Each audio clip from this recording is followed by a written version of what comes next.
This is going to America's McDonald's. Okay, you're good. All right, everybody. This discussion today is about making an emergency preparedness kit. We have this discussion all the time about how important it is to have that kit. Today, I'm going to give you some practical examples of how to put that kit together.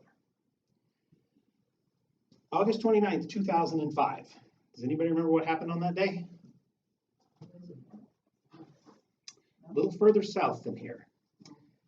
August 29th, 2005 at 8:31 in the morning, Hurricane Katrina made landfall at New Orleans as a Category 5 hurricane.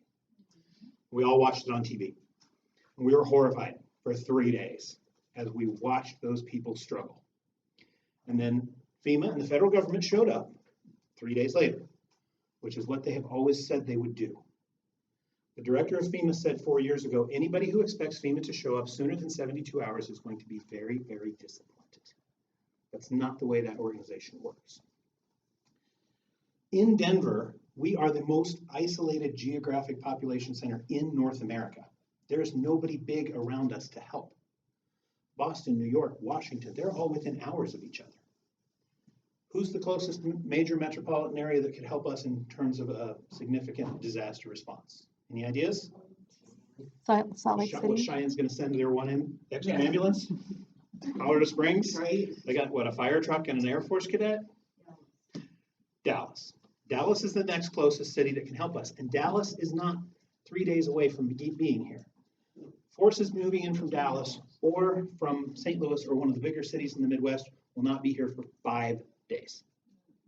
City of Denver Emergency Planning Department says that the population of the city of Denver and the state of Colorado should plan for 5 days without food and water to be safe. I'm going to show you some practical tips on how we can do that. The reason I'm doing this is because as the person responsible for HR at AMI, I'm responsible for employee wellness and well-being. We don't have a factory. We don't have tires stacked up that we have to worry about. The only product we have is you. So that's why I'm having this discussion with you today about risk management and emergency preparedness. It can seem like a big deal when I tell people they need to have 5 days worth of food and water, etc.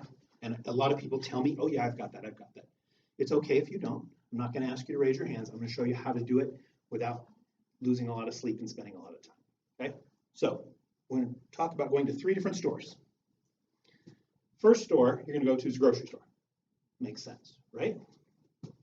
Well, actually, the first store you're going to go to is Home Depot because you're going to go get a bucket. So here's your Home Depot bucket. You're going to go to the grocery store and you're going to get the basic stuff for your emergency preparedness kit. We're talking about food.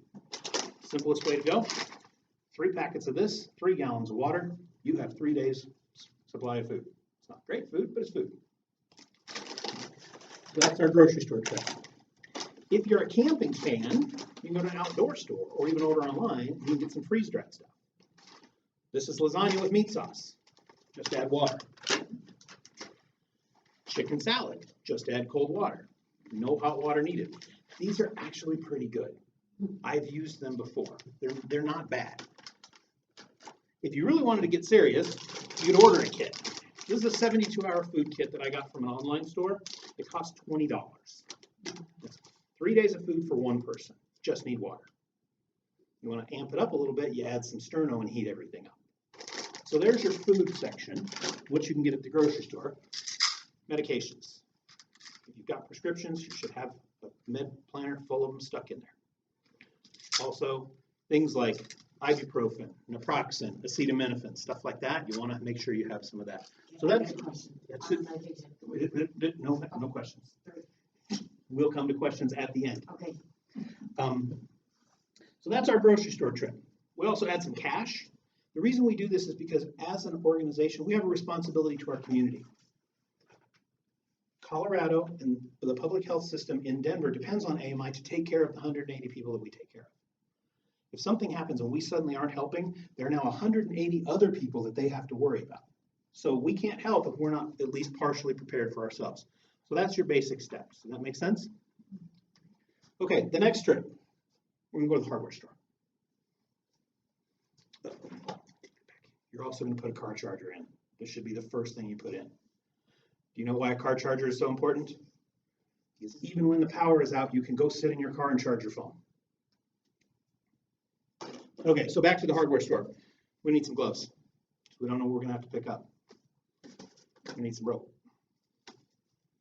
Put this up here. Let's see. We're gonna need some tools, like a pair of snips and a box knife. Nothing terribly expensive, nothing terribly exciting. This is probably less than $30 already, but you can see I've already got a pretty decent foundation for an emergency here. If you really want to get cool, you got to get a headlight like this. I use this for grilling in the winter. It's really dark outside. My neighbors think I'm weird.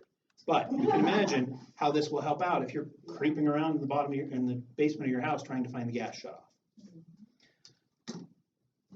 Let's see. So that's the hardware store. We're also going to get a lighter. We're going to add some candles, some sterno. There's some candles, important documents, things like that. You have the ability to put information online, either through your personal email account or your work email account, and you can take pictures of all those important documents. Use your phone, take a picture of your birth certificate, take a picture of your driver's license, and email it to yourself. So that on the day when you don't have access to it, all you have to do is find an internet connection, log on and say, here's my ID, here's my credit card number, here's my information, okay? So kind of keep that in mind. Because the whole point of this is we're not gonna make things worse. We wanna make things better or try to keep our place in the community stable and supporting the community response efforts. So let's see, we've added now, it's a 100-hour candle. Here's an oil lantern. So that's the trip to the hardware store. Now, you've gotten basic, you've gotten a little more advanced. If you do this, you will be more prepared than 80% of the people in this city. We're going to take it one step further, and we're going to make you all top-notch emergency preparedness people. Okay? Now we're going to go to the campus store. Or QVC late at night. There's some cool stuff on there. Or some other online websites. We're going to get things like snap lights. Break them in half, they burn for 12 hours, you can see with them. Very important. A hand-charged flashlight. And a hand-charged radio.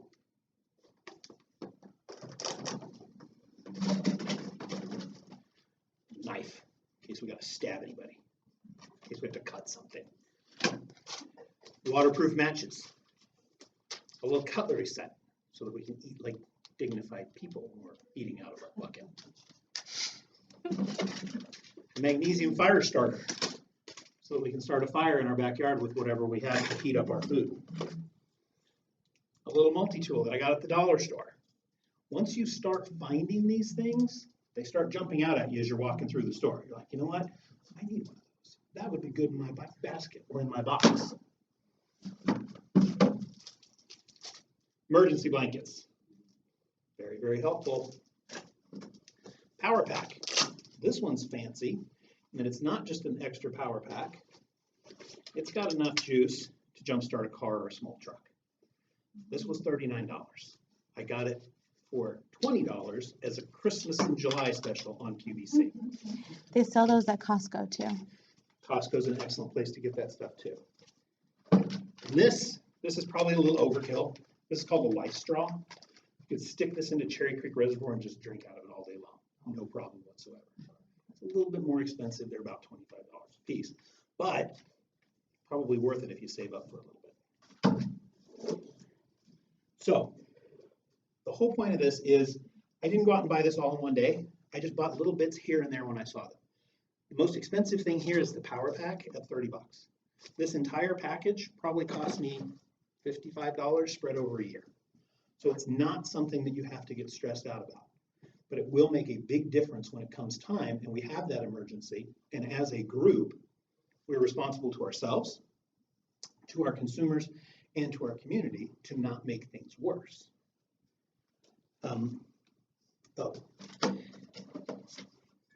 You're gonna need some of this. Because the day that we have to go, thank God we have our food bucket to eat out of, you're probably gonna wanna have a strong drink too. Thank you very much.